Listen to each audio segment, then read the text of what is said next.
Olá, pessoal, sejam todos bem-vindos à nossa aula sobre hélice tripla e o papel da academia. É um prazer estar com vocês aqui no Profinit, do Instituto Federal do Norte de Minas. Eu, professor João Francisco, estarei aqui nessa aula com vocês para que a gente possa discutir um pouquinho sobre esses conceitos e levantar a importância da academia dentro do contexto da inovação. Me apresentando, eu sou o professor João Francisco, atualmente estou lotado no IF Sul de Minas, Campus Passos, mas comecei a minha trajetória como efetivo aí no IF NMG Campus Araçuaí. Então, para mim, é um orgulho muito grande, uma satisfação imensa retornar a essa casa, onde eu comecei a minha trajetória como professor na rede federal, agora ministrando uma aula na pós-graduação nível mestrado. Então, agradecendo o convite do professor João Leandro e tenho certeza que vou contribuir com a formação de vocês e isso me deixa muito feliz. Eu sou formado em administração e em pedagogia, tenho um doutorado em inovação tecnológica e possuo um pós-doutorado em economia da inovação feito na UFMG. Eu trabalho com pesquisas na área de inovação desde 2016 e, recentemente, conduzi alguns estudos sobre o Sistema Regional de Inovação do nosso estado de Minas Gerais, que vocês vão poder também fazer uma leitura desses resultados que eu trouxe na minha pesquisa e também espero que contribuam para a formação de vocês. Pessoal, na aula de hoje, nós iremos ter como agenda a questão da hélice tripla e o sistema de inovação, os habitats de inovação e a geração de negócios acadêmicos, as estratégias de transferência de tecnologia.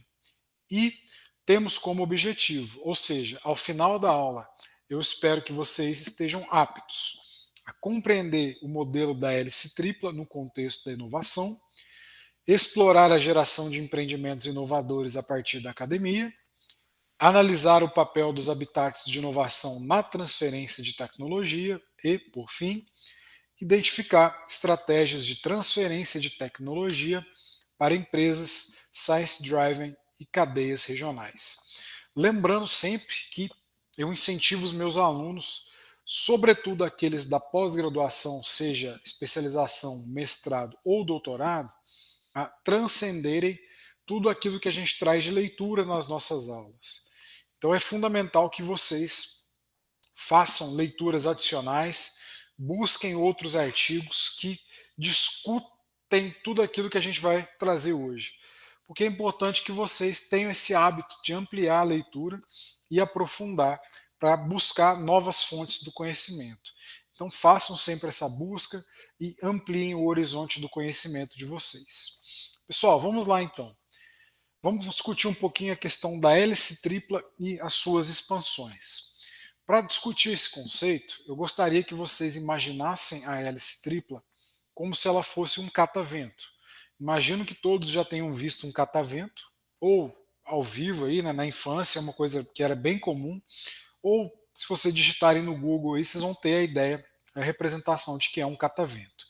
Vamos imaginar esse catavento com três pás. Então, esse é o básico do conceito da hélice tripla. A hélice tripla, nesse catavento de três pás, ela entende que a inovação é fortalecida pela interação entre três esferas institucionais. Quais são elas? Universidade, governo e empresas. Nesse contexto, essas três esferas, que são essas três hélices, elas não podem se sobrepor. Uma não pode ter mais importância do que a outra. Elas devem trabalhar em sinergia, buscando a criação das inovações. Uma hélice é a universidade, que é responsável pela produção e construção do conhecimento, a partir de ensino, pesquisa e extensão e a formação da mão de obra. Uma outra hélice é o governo, que vai ditar as normas e as políticas de inovação e também ajudar dentro desse contexto com o financiamento e as agendas de política pública de inovação. Por fim, a última hélice são as empresas, o setor produtivo, que estará responsável pela absorção dessas inovações, pela comercialização e por difundir essas inovações no mercado. Então, quando a gente olha esse conceito, que foi criado lá no ano 2000, de hélice tripla, a gente enxerga esse catavento girando com a interação dessas três pás: universidade, governo e empresas, para a geração e a difusão de inovações tecnológicas. Dentro desse contexto, o modelo da hélice tripla ele mostra para a gente uma coevolução institucional, dizendo que todos os agentes, todas as partes dessa hélice, elas têm funções que às vezes vão se sobrepor e às vezes elas vão se complementar. Quais são essas funções? A pesquisa, que vai gerar a geração do conhecimento científico, o desenvolvimento, onde a gente vai ter a aplicação prática desse conhecimento científico, a inovação, que é o processo de transformar em valor, e a interação, que vai gerar a retroalimentação contínua dessa hélice, ok? Então percebo que o sistema ele vai estar ali girando, vai ocorrer sobreposição e complementação, com o objetivo de que a inovação seja gerada nesse contexto. A gente sabe que a inovação tecnológica é complexa, incerta, cara e extremamente difícil de ocorrer. E para que a gente facilite esse processo da geração da inovação tecnológica, a gente precisa da interação entre quem faz a pesquisa científica, quem financia e regulamenta e quem vai absorver, que é o mercado. Então perceba a importância desse conceito dentro do nosso contexto de entendimento do que é a hélice tripla. Bom, analisando pá por pá desse catavento, vamos imaginar a primeira pá, que é aqui nesse caso nosso, a universidade. A universidade, gente, ela tem um papel fundamental. Quando eu falo universidade aqui nesse contexto, eu também englobo os institutos federais no contexto brasileiro, porque são instituições que fazem ensino, pesquisa e extensão. Tem programas de mestrado, doutorado, tem iniciação científica, então o Instituto Federal também está dentro desse contexto. Então, o papel dessas instituições de ensino é formar pessoas para atuar em ambientes setoriais em todas as áreas do conhecimento. Além disso, essas instituições fazem pesquisa com foco em resolver problemas reais, soluções reais que a sociedade apresenta. Além disso, essas instituições contribuem na formação das agendas das políticas públicas e, por fim, atuam no empreendedorismo tecnológico, com spin-offs e licenciamento de PI, propriedade intelectual. Então percebo que a universidade tem um papel fundamental na hélice tripla e na formação de inovações tecnológicas. Quando a gente olha o Brasil, mais de 95% da pesquisa científica feita no nosso país vem das universidades federais, vem de dinheiro público. Então, meus caros, nós temos que defender as universidades públicas, sejam elas federais ou estaduais. O FMG, o FRJ, o FVJM, USP, Unicamp, o UENG, o ERJ, entre outras tantas. É claro que as universidades precisam melhorar em inúmeros aspectos, óbvio, a gente sempre tem que melhorar, mas nós hoje representamos a grande parte da pesquisa científica brasileira e a grande parte da mão de obra formada para a pesquisa no Brasil. Recentemente, nós tivemos grandes ataques às universidades públicas, com relação à redução de financiamento, a ataques verbais, com relação ao trabalho que é desenvolvido. E nós, enquanto defensores da universidade pública e da educação pública brasileira, temos que ser promotores e defensores daquilo que a gente faz, para mostrar para a nossa sociedade, principalmente para os nossos políticos, que nós não estamos aqui de brincadeira, estamos aqui passando tempo.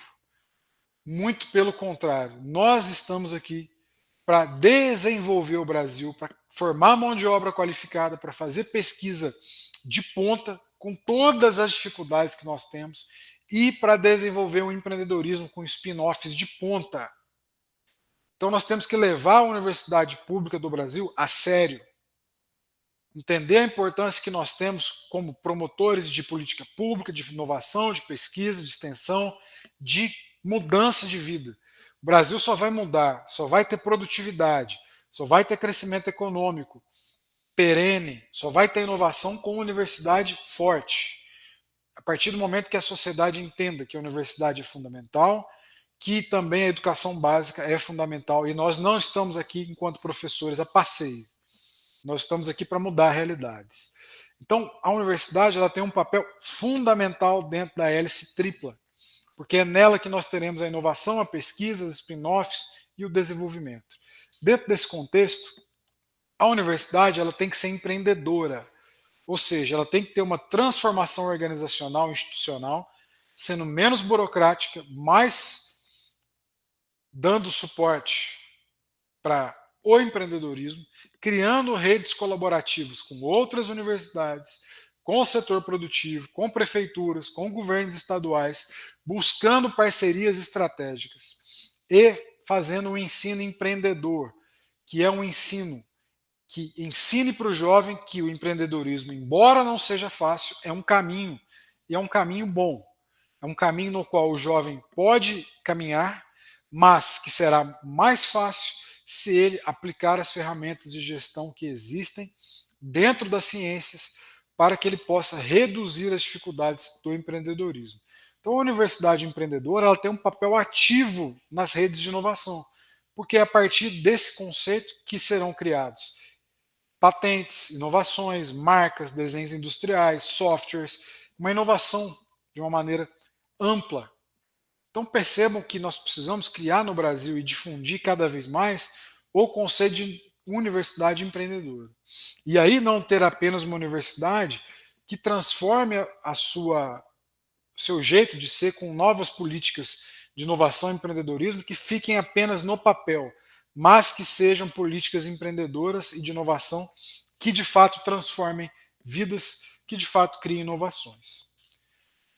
E aí, uma das instituições que podem ajudar a mudar essa realidade são os escritórios de transferência de tecnologia, no Brasil, chamados de NITs, que tem um papel de fazer a gestão da propriedade intelectual, administrar o portfólio tecnológico desenvolvido dentro das universidades, fazer o processo de intermediação, conectar com as empresas, com o setor produtivo, dar o suporte legal e administrativo, jurídico, com contratos, licenciamento, patenteamento, porque muitas das vezes o pesquisador que está dentro da universidade ele é muito bom dentro do laboratório, ele é muito bom na sala de aula, mas quando ele cria aquela inovação, ele não consegue transformar aquilo em algo que tenha valor.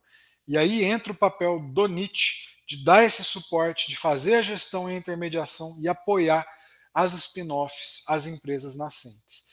Então percebam que nós precisamos, além de formar a mão de obra e de fazer pesquisa de ponta, conseguir dar a esse pesquisador o suporte para que ele consiga transformar aquela pesquisa numa tecnologia. E o NIT é fundamental nisso. No Brasil, os NITs são recentes, né, coisa de 2004 para cá, uma coisa muito jovem.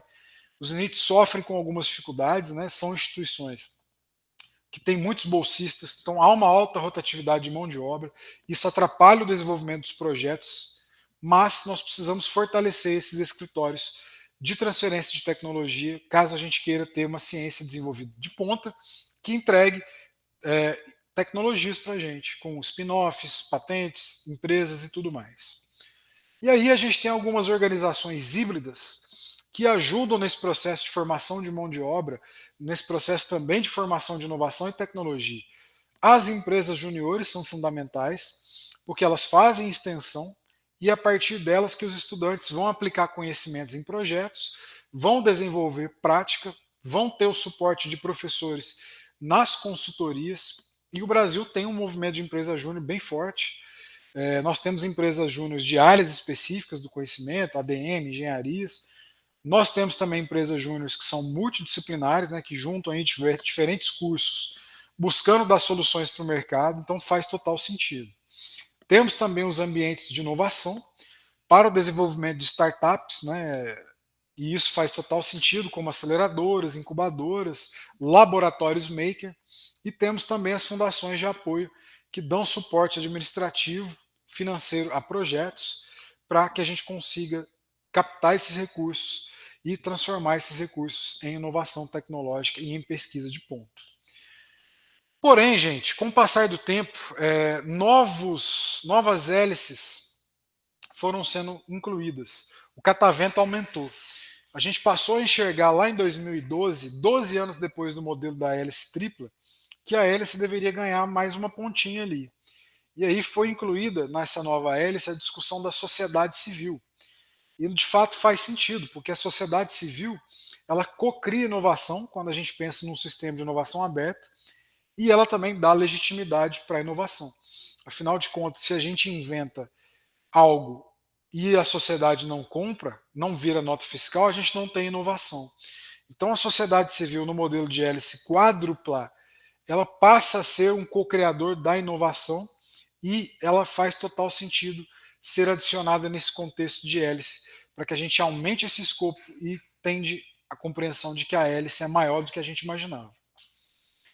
Posteriormente, ainda em 2012, foi sugerido que a hélice ganhasse mais uma pá, que é o que a gente chama de modelo da quíntupla hélice. A gente manteve a academia com conhecimento, formação e pesquisa, mantivemos as empresas com mercado e aplicação tecnológica, o governo com financiamento, política pública e regulação, a sociedade civil com inclusão e participação, e aí então a gente coloca uma outra pá, que é o meio ambiente, buscando inovações que discutam também a questão da sustentabilidade e ecologia. Isso veio a calhar num momento em que a gente tem mudanças climáticas muito fortes no nosso mundo e no momento que as ODS da ONU, né, discutem também a questão do meio ambiente, sustentabilidade.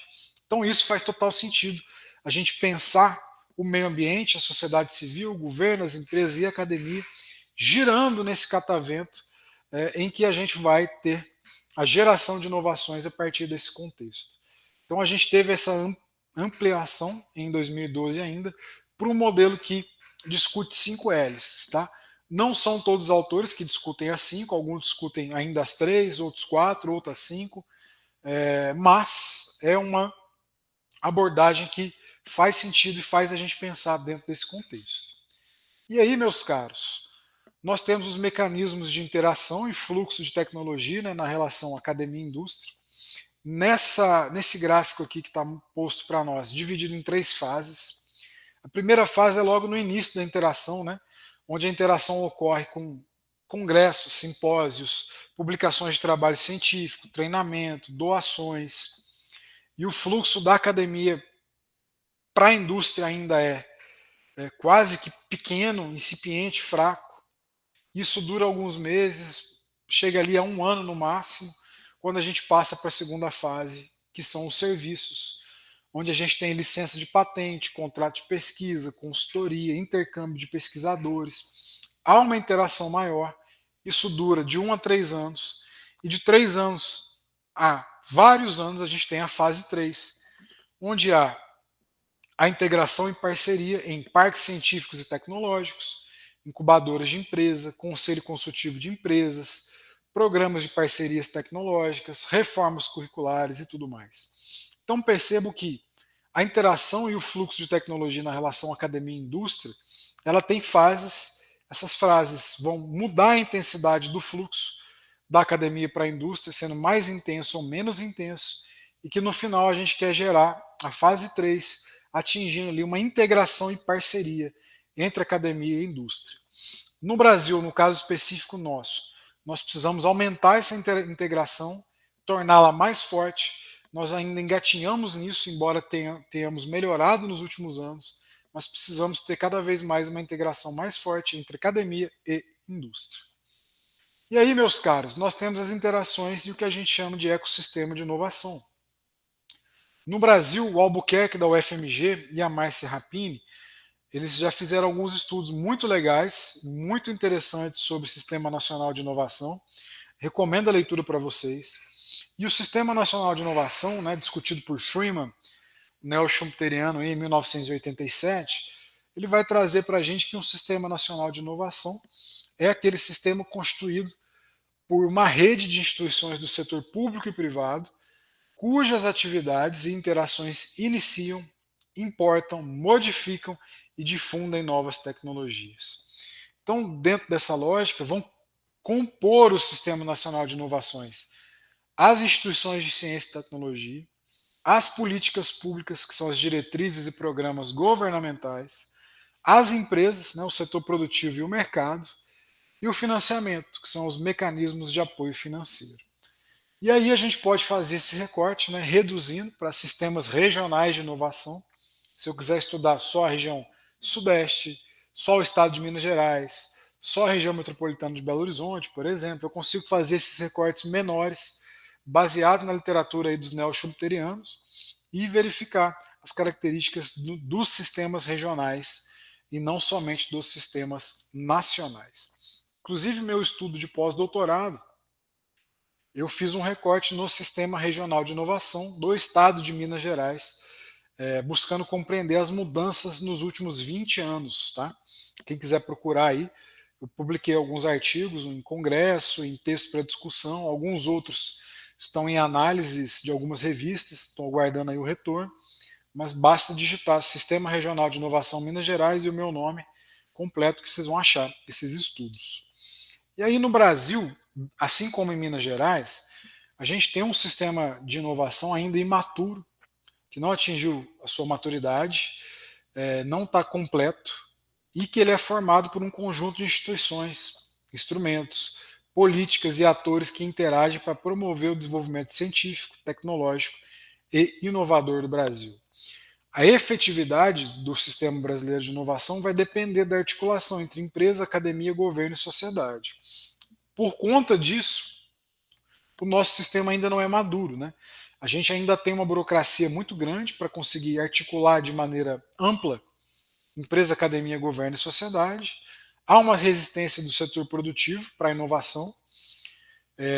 A gente está num país hoje que a Selic está em 15%, a inovação é cara e é arriscada. Então, às vezes, você colocar aquele dinheiro na renda fixa vai te dar mais tranquilidade do que investir na inovação, que é totalmente incerta, então isso faz sentido. A universidade brasileira ela ainda não está totalmente adepta à inovação, ainda existem alguns núcleos dentro da universidade que têm resistência, infelizmente. E muitas das empresas também não veem sentido em contratar mestres e doutores para fazer pesquisas, para inovar, para melhorar seus produtos e serviços. O governo também, embora tenha melhorado nos últimos anos, ainda é muito aquém do que deveria ser. A gente ainda vota muito mal para deputados, senadores, vereadores, né? Presidente também. Então a gente não tem ainda um governo que consiga nos apoiar cada vez menos, de uma maneira cada vez menos burocrática para inovar. Então o sistema brasileiro de inovação ele tem essas particularidades que ajudam ele a não ser um sistema ainda pleno e maduro. E aí, esse mapa do Sistema Brasileiro de Inovação, aqui de 2014, ele é muito legal, porque ele mostra para a gente essas bolas, que são os nós, mostrando, né, os atores, os agentes do Sistema Brasileiro de Inovação e as setas com as interações, as articulações, o recurso, a infraestrutura, o apoio à gestão, faz com que a gente consiga enxergar um panorama do Sistema Brasileiro de Inovação e entender quais são as interações existentes dentro desse contexto. Bom, a gente tem nesse contexto, então, as interações institucionais de universidade e empresa, que vão executar a PI compartilhado e o PID colaborativo. Temos as interações de universidade e governo, que são os programas públicos de ciência e tecnologia. Temos as interações de empresa com o governo a partir de incentivos fiscais, compras públicas. E temos todos os vértices que estão ali interagindo por política pública, rede e projeto. É claro que nós estamos ainda avançando, melhorando, mas nós precisamos ainda avançar mais, amadurecendo essas interações e ampliando essas interações, para que a gente tenha pesquisas colaborativas entre universidade, empresa e governo, a gente tenha política pública também colaborativa, e empreendimentos derivados dessa pesquisa pública e dessa política pública que vem de universidade, empresa e governo com transferência de tecnologia. Então nós precisamos fazer isso de uma maneira cada vez mais robusta, menos burocrática, mais ágil e mais fácil. Bom, quando a gente olha um outro conceito, que é o ecossistema de inovação, o ecossistema de inovação, gente, ele vai envolver diferentes instituições que vão atuar dentro desse ecossistema na geração, difusão e aplicação do conhecimento e da tecnologia. E cada ator aí vai desempenhar um papel específico, mais complementar, formando uma rede integrada de colaboração. Então a gente tem as universidades e institutos que vão gerar o conhecimento científico e tecnológico e formar a mão de obra. A gente tem os NITs, que vão fazer a gestão da propriedade intelectual, vão dar apoio a essa transferência de tecnologia. A gente tem as empresas que vão demandar soluções, incorporar inovações. Teremos os parques tecnológicos, que são ambientes propícios à interação entre empresas e instituição de pesquisa.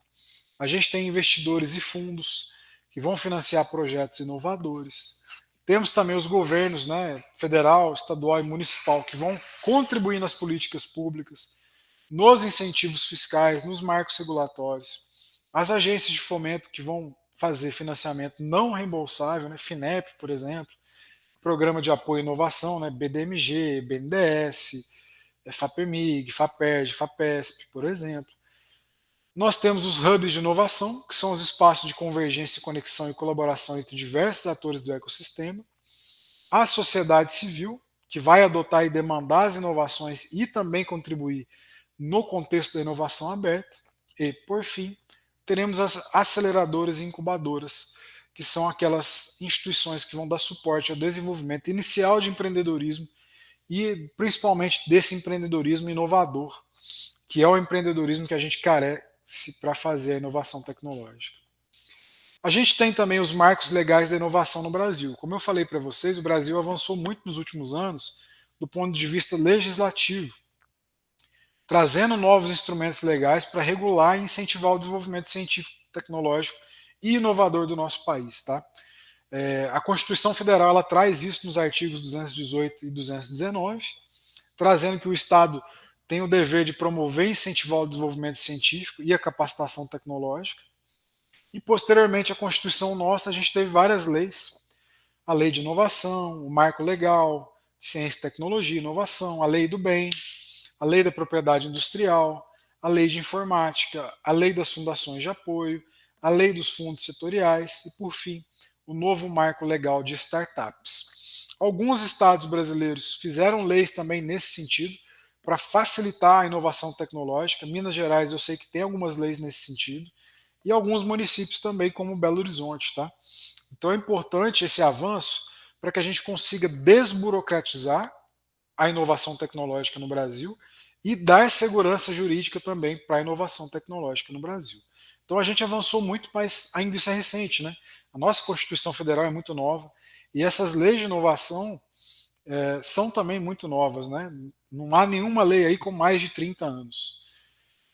Perdão, há uma lei com mais de 30 anos, mas nenhuma chegando a mais, 35, 40 anos. Isso para a história brasileira ainda é muito recente. Quando a gente olha os habitats de inovação e os casos reais, para ilustrar a nossa discussão na aula de hoje, a gente tem os parques tecnológicos, né, dentro dos habitats de inovação, que são complexos planejados para a empresa inovadora. A gente tem os hubs, que vão conectar empresas e acelerar. Temos as incubadoras, que vão dar suporte às empresas nascentes dentro do empreendedorismo. Temos os Living Labs, que vão co-criar com usuários finais. E tudo isso vai compor o que a gente chama de habitats de inovação, que são aqueles ambientes organizados com o objetivo de estimular a inovação tecnológica a partir da interação entre diferentes setores. A inovação ela surge, né, gente, a partir da interação entre setores e pessoas, não tem jeito da gente fugir disso. Por isso que a gente precisa conectar empresas e pessoas cada vez mais para que a gente tenha mais inovação.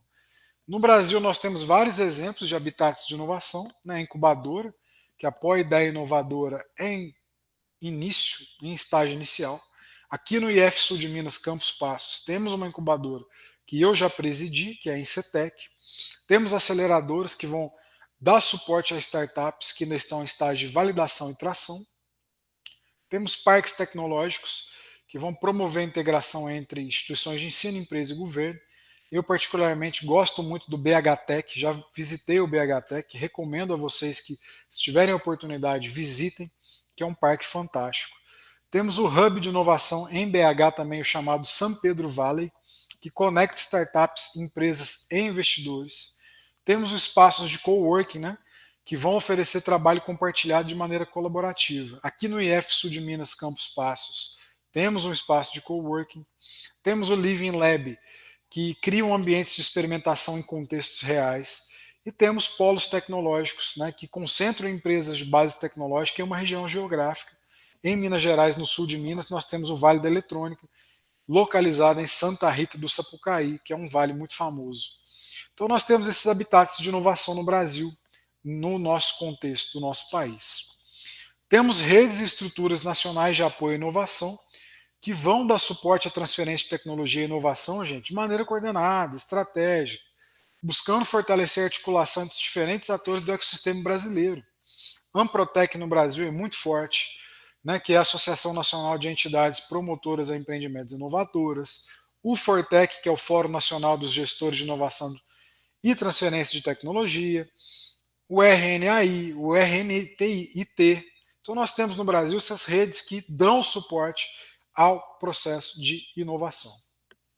Um estudo de caso aqui que a gente tem na aula de hoje é a Inova Unicamp, que é a agência de inovação da Universidade Estadual de Campinas, que atua como NIT dentro da universidade, promove a interface entre pesquisa e o setor produtivo, com foco em patente, empreendedorismo e transferência de tecnologia. Foi fundada em 2003, então é muito jovem, mais de 1.000 patentes, mais de 150 empresas apoiadas. No Nordeste brasileiro temos um outro caso de sucesso, que é o Porto Digital de Pernambuco, que é um polo de tecnologia de informação e comunicação, que é referência nacional em tecnologia e empreendedorismo, faz a integração de universidade, governo e empresa ainda dentro da hélice, e é um dos principais parques tecnológicos do Brasil, gente. Então, a gente tem um exemplo no Brasil de que nós temos casos de sucesso no Norte, no Nordeste, no Sudeste, no Centro-Oeste, no Sul do país. Então, a gente não pode enxergar a inovação como algo de sucesso no Brasil apenas no Sudeste. A gente tem muita gente boa fazendo inovação do Oiapoque ao Chuí. E o caso do ACAT de Santa Catarina, onde há parceria acadêmica dentro da em colaboração da Federal de Santa Catarina e outras instituições. É um ecossistema de inovação do Estado que faz inovação aberta com startup, com incubadora e investidor, e há um grande ambiente colaborativo e sustentável. Bom, pensando em estratégias, oportunidades e reflexão, nós temos que pensar que no Brasil, infelizmente, nós temos obstáculos que vão atrapalhar a implementação do modelo da hélice tripla no Brasil. O primeiro deles é a desconfiança entre os atores do ecossistema. Aqui em Minas Gerais, especificamente na cidade de Passos, eu já liderei um estudo e um movimento de formação de um ecossistema de inovação, juntando as instituições de ensino da cidade, o setor produtivo e a sociedade. No início, gente, foi muito difícil, porque há uma desconfiança muito grande. As pessoas não sabem como que a inovação é feita, têm medo de que nós estamos propondo alguma coisa que custe às empresas muito dinheiro. Então, no início, para nós, foi muito difícil sentar com todos esses atores do ecossistema numa mesa para ouvir as demandas e as necessidades e, a partir disso, produzir as inovações. E é mais um dificultador ainda que o mineiro ele é desconfiado, né? Então, para mim, aqui foi uma experiência muito complexa e muito complicada que eu imagino que seja no Brasil todo. Há também no Brasil uma dificuldade muito grande da cultura de colaboração. Nós não temos no Brasil uma cultura ainda estruturada e robusta da criação de parcerias. E por fim, a burocracia ainda é complexa. Por mais que nós tenhamos nos últimos anos um avanço muito grande com o Marco Legal da Inovação, startups, entre outras leis que vieram para ajudar, nós ainda temos entraves legais e administrativos que não nos ajudam. Ainda é muito difícil fazer interação no Brasil principalmente para professores. Isso tem melhorado nos últimos anos, né, para os professores pesquisadores. E a gente sempre escuta da universidade, no primeiro momento, o não. Depois que nós vamos entender que às vezes era possível fazer. Então, a burocracia no Brasil ainda é um entrave extremamente complexo para o desenvolvimento das nossas inovações e para que a gente consiga implementar um modelo da hélice tripla de maneira efetiva. Como oportunidades, né, embora a gente tenha as dificuldades, nós também tenhamos as oportunidades para que a gente possa resolver esses problemas.